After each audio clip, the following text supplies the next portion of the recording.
Assalamualaikum warahmatullahi wabarakatuh. Salam sehat, salam fisika. Tetap semangat untuk Anda semuanya. Kali ini kita akan mempelajari tentang fisika di kelas 12, yaitu masih di masalah induksi magnetik oleh kawat berarus listrik. Nah, lalu kita sudah pelajari tentang berapa besarnya kuat medan magnetik atau induksi magnetik yang dihasilkan oleh kawat lurus panjang yang berada di sekitar kawat lurus panjang tersebut, yaitu besarnya B sama dengan mu kali I per 2 IA. A adalah jarak suatu titik terhadap kawat lurus panjang. Nah, selanjutnya untuk kawat yang berikutnya ini adalah untuk kawat dalam bentuk melingkar, untuk kawat yang dilingkarkan. Bagaimanakah besarnya kawat yang dialiri arus listrik yang bentuknya melingkar ini? Kuat medan magnetiknya, yaitu nantinya akan kita pelajari berapa besarnya kuat medan magnetik yang ada di titik pusat kawat melingkar tersebut, dan juga kuat medan magnetik atau induksi magnetiknya yang berada di luar dari pusat kawat melingkar tersebut, yaitu di sepanjang garis sumbu lingkarannya pada suatu titik tertentu. Untuk lebih jelasnya, ikuti pembahasan materi induksi magnetik untuk kawat yang melingkar berarus listrik. Induksi magnetik yang ditimbulkan oleh kawat melingkar berarus listrik. Nah, ini adalah contohnya. Ini dulu adalah kawat lurus. Ya, ini misalnya kawat lurus, kemudian kawat yang melingkar berarti dilingkarkan begini. Nah, seperti pada gambar, yaitu ada sebuah kawat melingkar yang punya jari-jari sebesar A, punya titik pusat lingkarannya adalah di titik O, dialiri arus listrik sebesar I. Kalau kita perhatikan arah arus listriknya adalah berlawanan jarum jam. Nah, pada kawat melingkar ini, untuk menentukan arah medan magnetiknya atau induksi magnetiknya adalah dengan menggunakan kaidah tangan kanan yang sudah kita pelajari lebih dahulu, yaitu ibu jari sebagai arah medan, jari yang keempat adalah sebagai arah arus listrik. Nah, lingkaran tersebut berjari-jari A dan titik pusatnya di 0, O, dan dialiri arus listrik I. Pada suatu titik tertentu di titik P, berapa besarnya induksi magnetiknya, di mana titik P tersebut terhadap O adalah sejauh Z, dan terhadap titik lingkarannya tersebut, kawat tersebut sebesar dl adalah sejauh R. Maka dari gambar yang telah kita perbuat ini dapat diketahui dari bentukan segitiga tersebut memiliki sudut yang besarnya adalah alfa yang dibentuk oleh R dan Z di titik P. Maka di titik P kuat medan magnetiknya adalah sebesar dB, yang mana dB ini bisa diuraikan ke arah sumbu Y dan sumbu X, dan pada sumbu Y besarnya dB-nya adalah dB cos alpha, dan pada sumbu Y kuat medan magnetiknya adalah dB sin alpha. Dimana yang kita pakai nanti adalah untuk yang besarnya induksi magnetik searah sumbu X, karena menentukan besar kuat medan magnetiknya di titik P sejauh dari garis sumbu kawat melingkar tersebut, yaitu dB sin alpha. Nah, induksi magnetik di titik P adalah induksi magnetik pada sumbu di luar lingkaran yang dimaksudkan. Besarnya adalah bisa ditentukan dengan perumusan BP sama dengan B sama dengan mu I A sin alpha per 2 R pangkat 2, seperti pada gambar, di mana sin alpha sama dengan A per R, sisi depan per sisi miring. Kalau sin alpanya kita kuadratkan, maka menjadi sin kuadrat alfa sama dengan A kuadrat per R kuadrat. Kenapa dilakukan demikian? Karena menyesuaikan pada konsep daripada induksi magnetik adalah berbanding terbalik terhadap kuadrat jaraknya.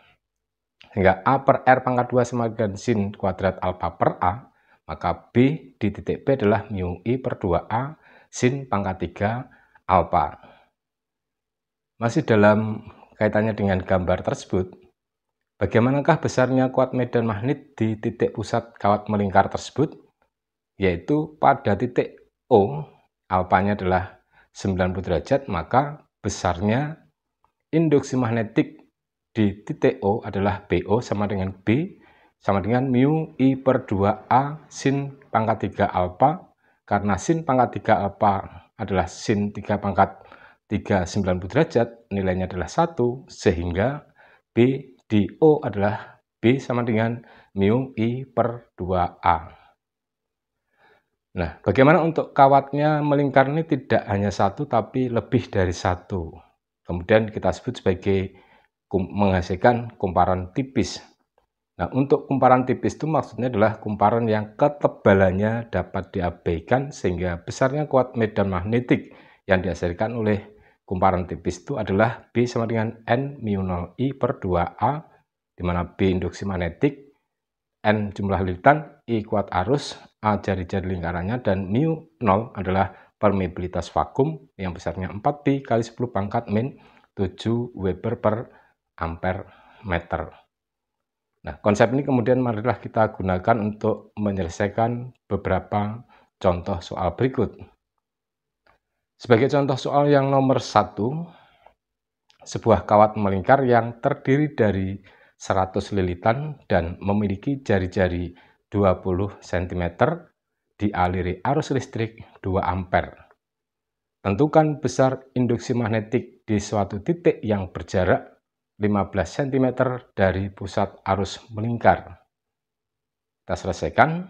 Dari soal tersebut, N sama dengan 100 lilitan, A 20 cm sama dengan 2 kali 10 pangkat min 1 meter, I 2 ampere, dan inilah gambarnya di mana kawat melingkar sejumlah N tadi dialiri arus listrik I searah jarum jam, punya jari-jari A, dan pada suatu titik P sejauh B dari pusat melingkar, dan dari salah satu sisi lingkaran tersebut jaraknya R sehingga saling membentuk sudut theta, di mana R tersebut besarnya adalah akar A kuadrat plus B kuadrat sama dengan 20 akar 20 kuadrat plus 15 kuadrat sama dengan akar 625 sama dengan 25 cm sama dengan 2,5 kali 10 pangkat min 1 meter.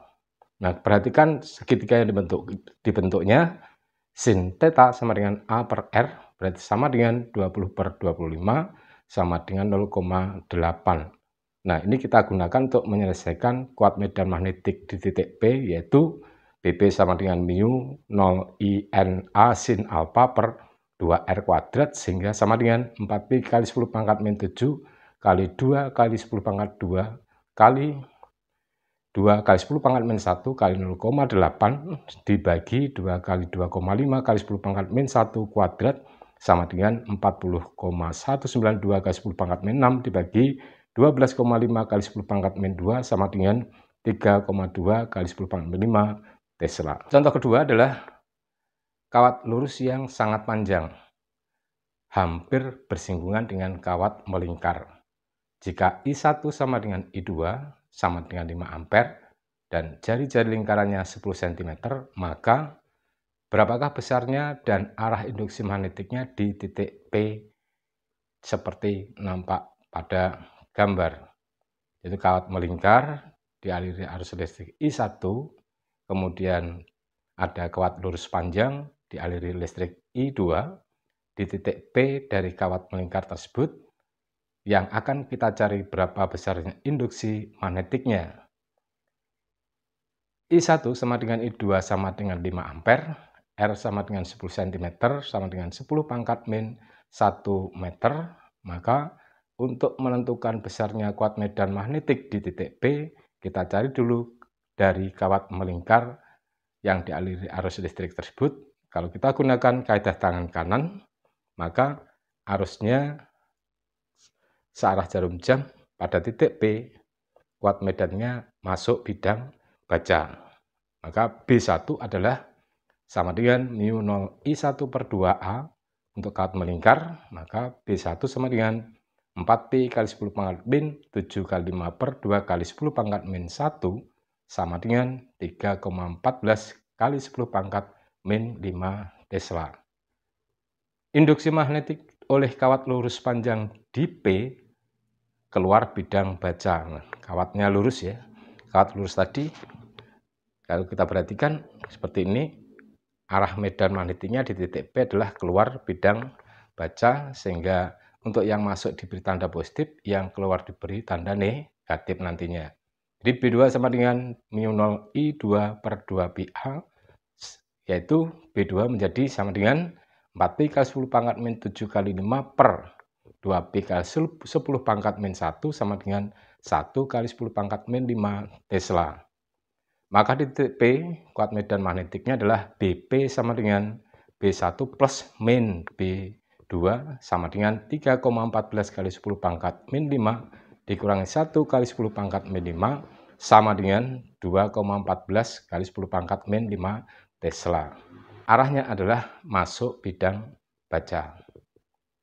Contoh soal nomor 3, titik A adalah pusat lingkaran yang jari-jarinya 2 cm. Berapakah besarnya induksi magnetik di titik A bila kuat arus yang mengalir adalah 40 ampere. Perhatikan gambar, arusnya adalah seperti itu, berarti searah jarum jam. Bentuk lingkarannya tidak penuh tetapi hanya 3/4 bagian.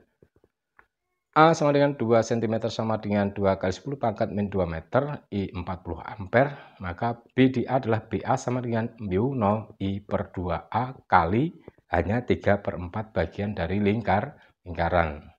Sehingga sama dengan 4Pi kali 10 pangkat min 7 kali 40 dibagi 2 kali 2 kali 10 pangkat min 2 kali 3/4 bagian sama dengan 3Pi kali 10 pangkat min 4 Tesla. Contoh soal nomor 4.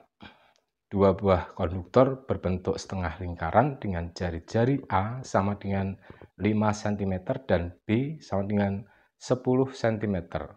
Dialiri arus listrik I sama dengan 4 ampere seperti tampak pada gambar. Hitunglah besarnya induksi magnetik total yang timbul di titik A. Perhatikan pada gambarnya.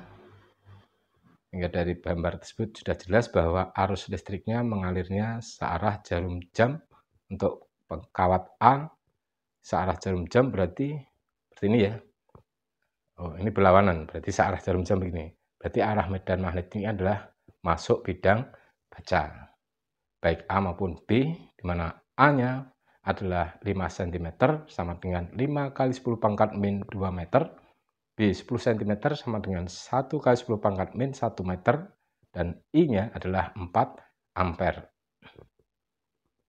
Jadi arah medannya tadi adalah masuk bidang baja dengan menggunakan kaidah tangan kanan. Ibu jari sebagai arah medan, jari yang keempat adalah sebagai arah arus listrik. Nah, seperti ini kalau kita lihat masuk bidang searah jarum jam pada kelingking kita ya.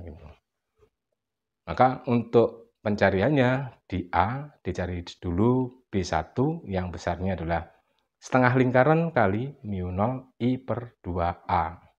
Karena bentuknya setengah lingkaran. Maka B1 sama dengan setengah kali 4Pi kali 10 pangkat min 7 kali 4 dibagi 2 kali 5 kali 10 pangkat min 2, hasilnya adalah 0,8Pi kali 10 pangkat min 5 Tesla. B2-nya oleh kawat yang melingkar setengah lingkaran B, yaitu setengah kali mu 0 I per 2B, maka B2 sama dengan setengah kali 4Pi kali 10 pangkat min 7 kali 4 dibagi 2 kali 1 kali 10 pangkat min 1 sama dengan 0,4Pi kali 10 pangkat min 5 Tesla, sehingga kuat medan magnetiknya di titik A adalah BA sama dengan B1 plus B2 sama dengan 0,8 pi kali 10 pangkat min 5 plus 0,4 pi kali 10 pangkat min 5 sama dengan 1,2 pi kali 10 pangkat min 5 Tesla. Demikian tadi pembahasan bagaimana cara menentukan besarnya kuat medan magnetik atau induksi magnetik untuk kawat yang dibentuk melingkar berarus listrik. Yang selanjutnya nanti akan kita bahas yaitu tentang kawat yang melingkar-lingkar yang jumlahnya banyak dan panjang yang kemudian disebut sebagai solenoida. Dan untuk kali ini yang tadi sudah kita bahas adalah dari kawat melingkar kemudian kawat yang melingkar-lingkar, tetapi kawat melingkar-lingkar tadi kemudian disebut sebagai kumparan tipis. Semoga bermanfaat untuk Anda semuanya. Salam sehat, salam fisika, tetap semangat, sukses untuk Anda semuanya. Wassalamualaikum warahmatullahi wabarakatuh.